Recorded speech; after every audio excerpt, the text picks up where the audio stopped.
After I spent days building a treehouse for my grandkids, my daughter-in-law demanded it be torn down, saying, "We don't want your old man projects polluting our yard." My son said, "Just let her have this one." I watched as they dismantled it piece by piece, but hidden beneath the floorboards was a letter my wife had written before she passed, and when she read what it said, her knees buckled as. I need to tell this story properly, the way it actually happened, because if I soften even one moment of it, you won't understand why that letter changed everything. My name is Elias Corvin. I'm 72 years old. I have rough hands, bad knees, and a heart that's been cracked open more times than I can count. I've spent my whole life building things, partly because I'm good at it, and partly because when you're building something, you don't have to think about what you've lost. My wife Leela always understood that about me. She used to say, "Elias, you grieve with your hands," and she was right, I do. After she passed, I built a birdhouse that took 3 weeks longer than it needed to because I kept stopping to cry over the workbench. I built a fence that leaned slightly left because I wasn't paying attention to the level. I built small useless things just to keep moving. And then, about 4 months after I buried her, I decided to build the grandkids a treehouse in my son Daniel's yard. That decision is where this story really begins. "Take it down, all of it." The voice came sharp and fast like a slap. I was 3 steps up the ladder, hammer in hand, working on the last section of railing. I turned around slow because my knees don't like fast movements anymore. Mary's was standing below me with her arms crossed so tight it looked like she was trying to hold herself together. Her jaw was set. Her eyes weren't angry exactly, they were something colder than angry. They were decided. "We don't want your old man projects polluting our yard," she said. I stepped down off the ladder. I tried to stay calm because I am a man who has learned, after 72 years, that anger rarely fixes anything. I looked at what I'd built. It was beautiful, I won't lie. White oak boards, a proper railing with smooth spindles so nobody would get a splinter, a little rope ladder for the kids, and a real wooden ladder for the adults. I had spent 11 days on it. 11 days of sore shoulders and scraped knuckles and splinters I picked out by flashlight before bed. I'd thought about Leela every single moment of those 11 days. She had asked me to build it. That's the part nobody knew. "Mary's," I said, keeping my voice steady. "It's for the kids, for Sophie and Theo. They've been asking about it for 2 years. "I didn't ask for it," she said. "This is our yard, not yours." "It's a treehouse," I said. "Children love treehouses." Leela wanted. "Leela," she said, and there was something in the way she said my wife's name that made me go very still inside, "is gone, and whatever she wanted died with her." I felt something move in my chest, not anger, something heavier than anger. "That's a cruel thing to say," I told her quietly. She shrugged one shoulder. "I'm being practical." I looked over at Daniel, who was standing by the back door with his coffee cup looking at the ground. "Daniel," I said, "son." He finally looked up at me. His eyes were tired and a little ashamed, but he didn't say what I needed him to say. He said, "Dad, just let her have this one." Those 5 words. I have turned them over in my mind 100 times since that day. Just let her have this one. As if Mary's having control of every corner of her household was something she deserved to win. As if my 11 days of grief-driven labor were a game piece I should surrender gracefully. I put my hammer down on the second rung of the ladder. I didn't slam it. I set it down gentle, the way you set something down when you're trying very hard not to throw it. Now you need to understand something about me before I go further, because I'm not a perfect man and I never pretended to be. My flaw, the one Leela used to call my most stubborn quality, was my silence. When things hurt me, I went quiet. I didn't fight. I didn't argue. I went inside myself like a house that's closed up for winter, and I stayed there until the storm passed. Leela used to say, "Elias, your silence is its own kind of weapon, even when you don't mean it to be." And she was right about that too. My silence had cost me things over the years. It had cost me conversations I should have had with Daniel when he was young. It had cost me moments with Leela when she needed me to speak and I couldn't find the words. My going quiet wasn't dignity. It was fear dressed up as dignity. I went quiet that afternoon in the yard, and maybe if I'd spoken louder, if I'd pushed harder, things might have gone differently.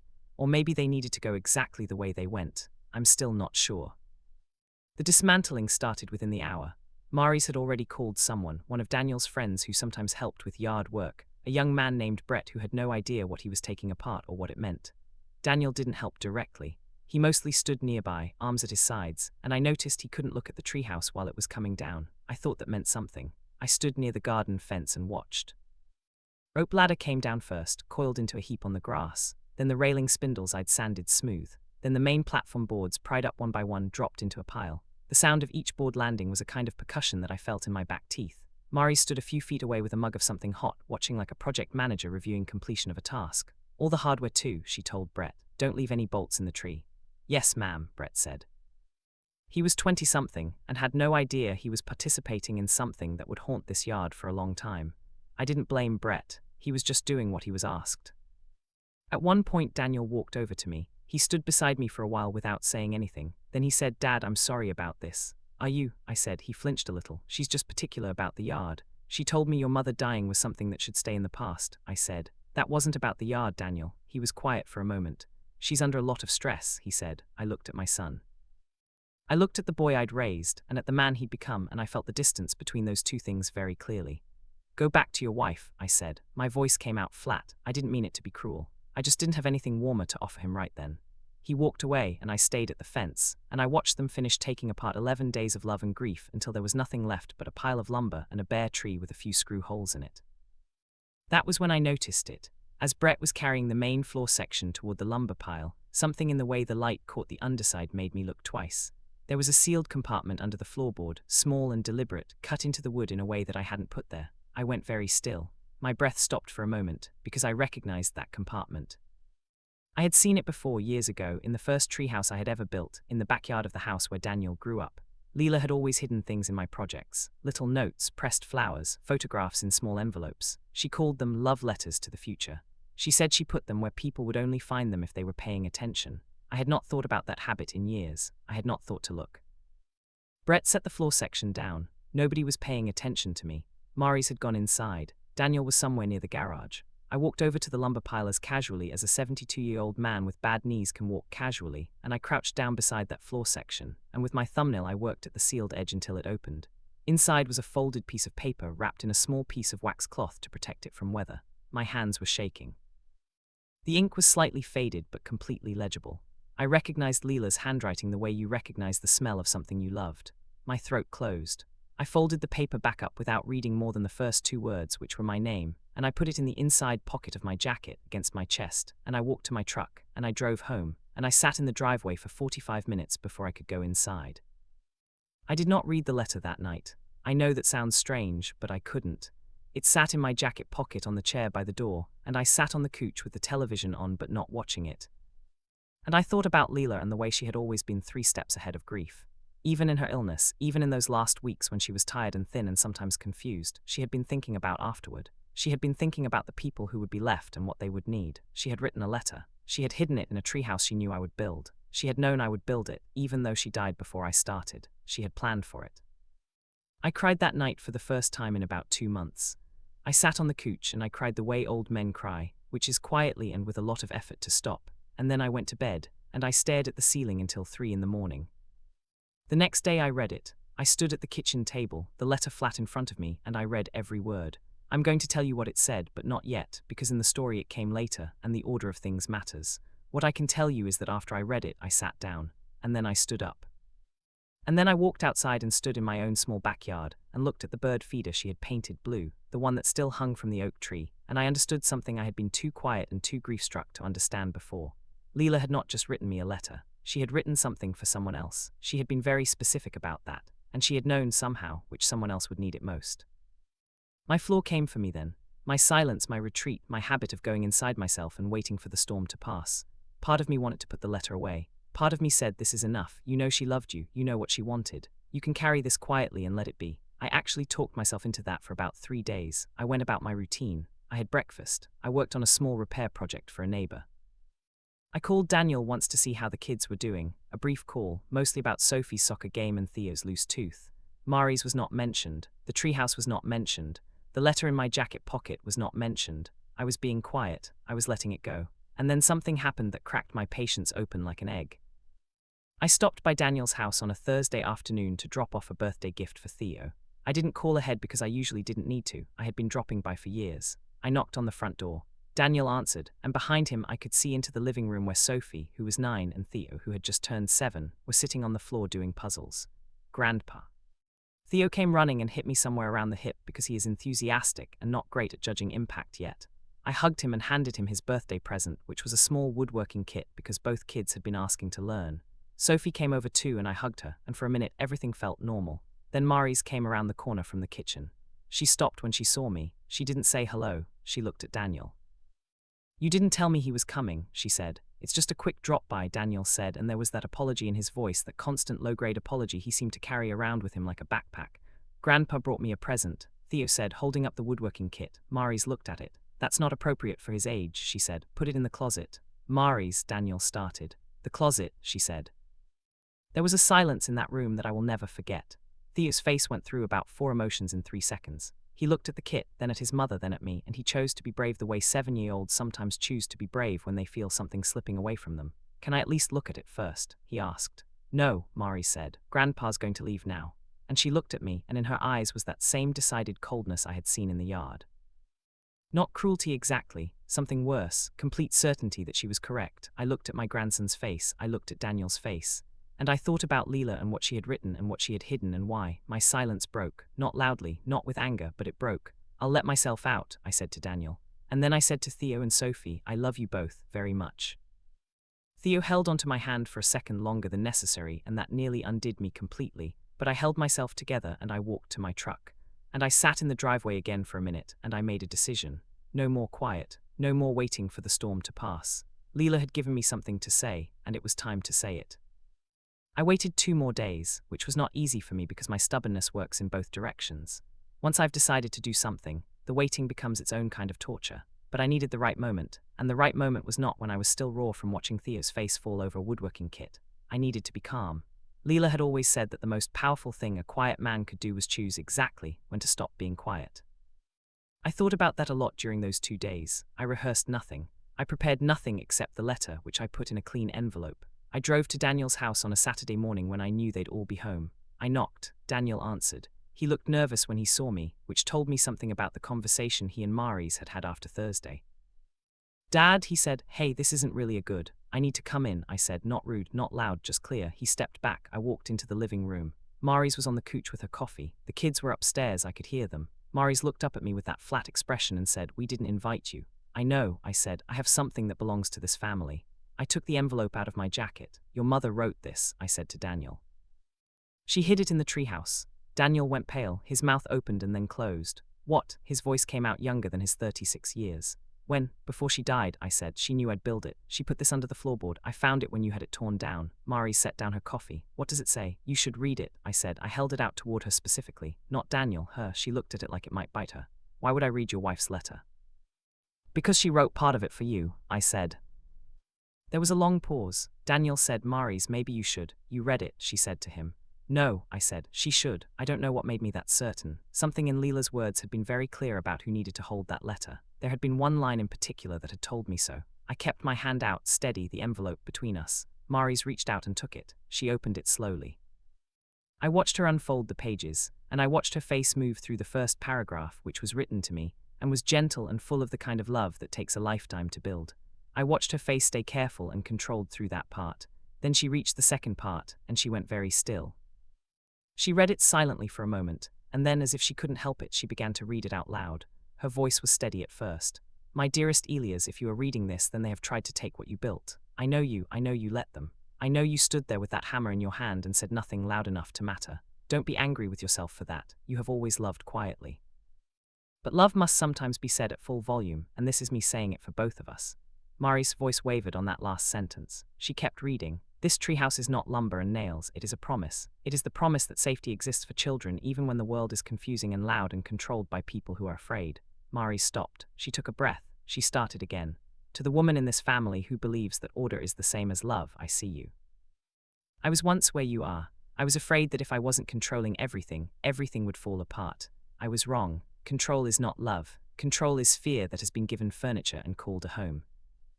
Her hands were shaking now. I could see the paper trembling. Daniel had moved to stand beside her without quite realizing he'd done it. He put his hand on her shoulder. She didn't shake it off. She kept reading. You are trying to protect something. I understand that completely, but you are protecting it the wrong way. You are keeping people out when you should be letting them in.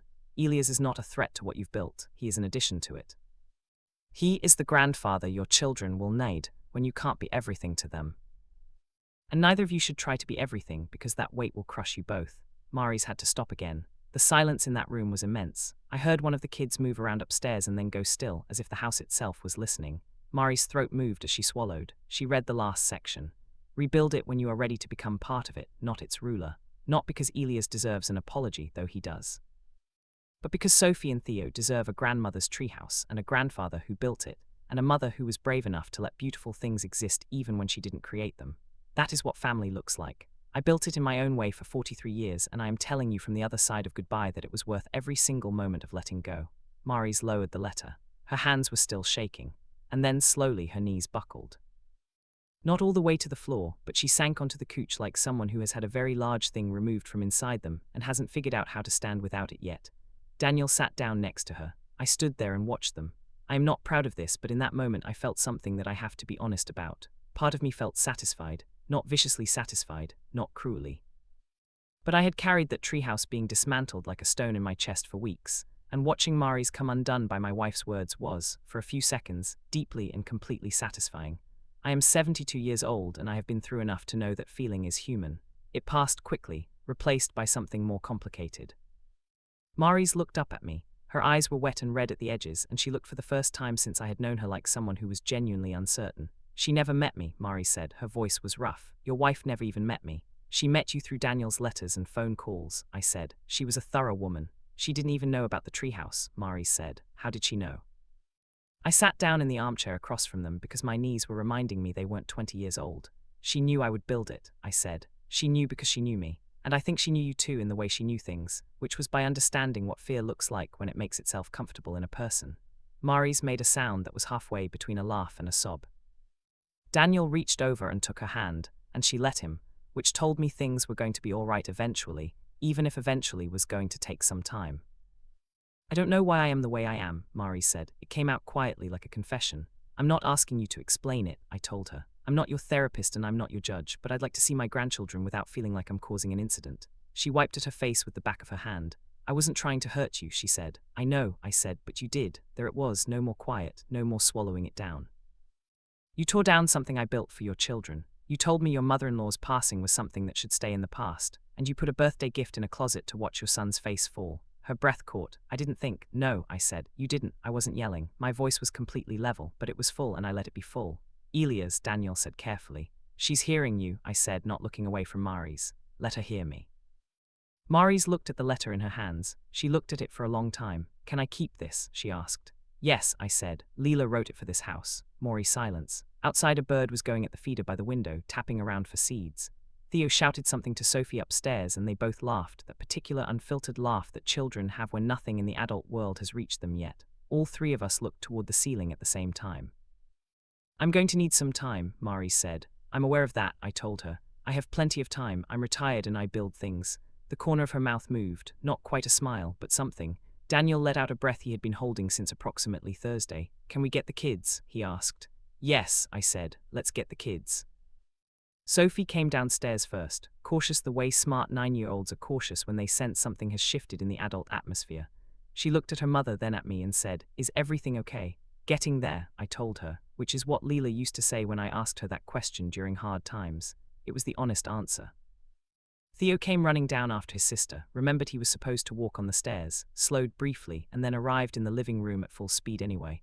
Grandpa, did you bring more wood stuff? Not today, I said. He made a small sound of disappointment. But I was thinking, I said, looking at Mari's when I said the next part, about building something in the yard again, if that would be all right.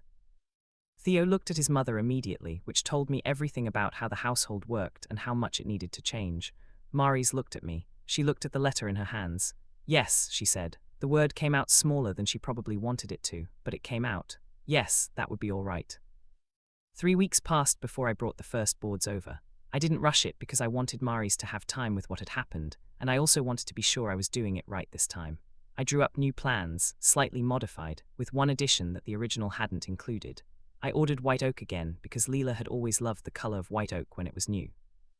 The morning I arrived with the lumber, Daniel was waiting outside to help, which was something he had not offered the first time.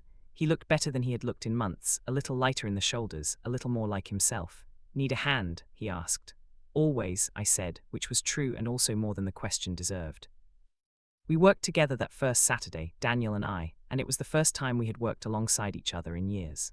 I had forgotten that he was actually pretty good with his hands. He had learned from me after all back when he was 12, and I used to let him hold the boards steady while I worked. He didn't talk much, which was familiar, and I didn't either, which was also familiar, but the silence between us was different than it had been. It was the kind of silence that has space in it instead of walls. At one point he said, I should have said something, that day when she told you to take it down. Yes, I said, you should have. I didn't know how, he said. I know, I said. That's something you're going to have to figure out, for your kids, not just for me. He nodded. He held the board steady. We kept working. Mary's came outside around noon with sandwiches, which I had not expected. She set them on the small table near the back door without making a production of it. She said, roast beef and one turkey. I didn't know which you preferred. Turkey, I said. Thank you. She nodded. She looked at the frame we'd put up. She looked at it for a long time. It's bigger than I thought it would be, she said.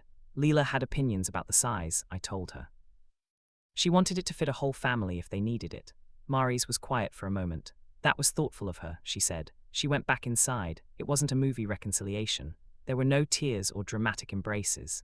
It was just a woman bringing sandwiches out to a man and his son working in the yard, and that was exactly the right speed for where we were. Theo helped the following Saturday. He was not actually very helpful in any practical sense, but he was deeply enthusiastic, and he brought his own little tool belt that he'd gotten for his birthday, retrieved from the closet where it had been placed without ceremony, and he wore it with an intensity that made my heart feel very full. He handed me screws with great ceremony, announcing each one. This one. Thank you, Theo. This one. Thank you. Grandpa, how do you know which wood goes where? You plan it first, I said. Then the wood knows where it goes because you told it. He thought about this. Does the wood listen? White oak does, I said. It's a good wood. He patted one of the boards. Good wood, he told it seriously. Daniel caught my eye over Theo's head, and we both looked away so we wouldn't laugh and break the moment. Sophie came out later that afternoon and sat on the steps watching us. She was quieter than Theo, more observant. After a while she said, Grandpa, did Grandma Leela know you were going to build this? She did, I said. Did she like it? She hadn't seen it, I said, but she liked the idea of it. She liked that there would be a place for you and Theo to go up high and see things from a different angle. Sophie considered this. That sounds like something a grandma would say. It does, I agreed. She was very good at being a grandma, even though she only got to do it for a little while. Sophie got up from the steps and came over, and without saying anything she put her arm around as much of me as she could reach, which wasn't much because I'm a large man and she's a small 9-year-old. But she held on for a moment, and I put my hand on her shoulder, and we looked at the treehouse frame together. It's going to be good, she said. Yes, I said, it is. The addition I'd planned was a small carved panel on the front railing. I did it myself at home on the evenings I had free, working by lamplight at the kitchen table the way I sometimes worked when I needed to feel Leela close. I carved her initials into the center, surrounded by a simple border of leaves because she had loved leaves, the way they changed color and fell and came back and never made a big event of any of it. When I installed the panel and Mary's came out to see the completed treehouse, she stood in front of the railing and read the initials without being told whose they were. She touched the carving with 2 fingers lightly, the way you touch something you want to memorize. She didn't say anything for a long time, then she said she must have been remarkable. She was, I said. She was the most remarkable person I've ever known. Mary's nodded. She kept her fingers on the carving for another moment. Then she stepped back and looked at the whole thing, the railing, the rope ladder, the platform, the little roofed section I'd added at Sophie's request because Sophie had said a treehouse needed a roof so you could sit in it when it rained. It's beautiful, Mari said. Elia's. Yes, she turned to look at me. I'm sorry, she said, about all of it. She said it like a woman who doesn't apologize often and is giving this one her full effort. I know, I said, thank you. We stood together in the yard for another minute, the two of us, looking at what had been built and rebuilt, and I thought about Leela and how she had planned for this moment with her usual quiet certainty, tucking her words into the wood like seeds and trusting the right person would eventually water them. The kids used the treehouse that first afternoon, climbing up and down the rope ladder approximately 47 times by my count, and Sophie read a book up there for nearly an hour while Theo tried and failed to spot birds through a small pair of plastic binoculars Daniel had found in a drawer. I sat in a lawn chair below, and Mari's brought out a glass of iced tea for me without being asked, and Daniel sat beside me, and the afternoon moved the way good afternoons move when you're not fighting them, slowly and warm and without any particular urgency to end. At one point Theo leaned over the railing and called down, Grandpa, I can see all the way to Mrs. Patterson's yard. What's in Mrs. Patterson's yard? A really ugly statue, he said. Mari's made a sound that was very clearly a suppressed laugh. Daniel didn't bother suppressing his. I smiled up at Theo and said, tell me about it. And he did at considerable length with great enthusiasm, while the afternoon light went golden and the white oak railing gleamed above us all, and somewhere beneath that specific board I had put back down last, carefully and deliberately I had placed something of my own. Not a letter. Leela had already said everything that needed saying. What I put under that board was a photograph of Leela taken in the backyard of our old house, standing beneath the first treehouse I had ever built, laughing at something I had said that I couldn't anymore remember, her hand up to shield her eyes from the sun. I put it there for whoever found it next, in whatever future we were all building together, slowly and imperfectly, and with great love.